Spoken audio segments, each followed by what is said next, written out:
Bugungi darsimizda qizlarjonlar bu jonlarimiz uchun lozim bichib tikamiz. Lozim uzunligiga 5 sm qo'shib olib, materialimizni 4 buklovda buklab olamiz. Qizlarjonlar ahamiyat bergan bo'lishlaring kerak. Materialimiz chayqalgan bo'lsin, shtapl matosidan bichyapmiz biz. Men chayqab tayyor qilib olganman qizlar dazmollab. 4 buklovda taklab buklab olganimizdan so'ng matoni bir tomoni ochiq kromka tomonidan 45 sm og'iga tushib olamiz qizlar. Videoda men o'zim olayotganim uchun juda qiyin bo'lyapti. Aniq-tiniq ko'rsatib berish qizlarjonlar. Poycha qismiga 22 sm tushib, 45 sm belgilagan joyimiz bilan tutashtiramiz va shu joyini qiyib olamiz qizlar.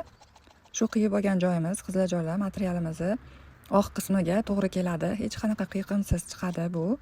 Qizlar tikib, onalaringni, buvijonlaringni xursand qilsalaring, men ham xursand bo'laman. Qizlarjonlar, menga obuna bo'lishni unutmanglar. Shunaqa foydali videolar bilan bo'lishib boraman sahifamda. Keyingi reelsda inshaalloh qizaloqlar uchun ko'ylak bichib tikamiz. Uni ham eng oson uslubda bichib, tikib ko'rsatib beraman.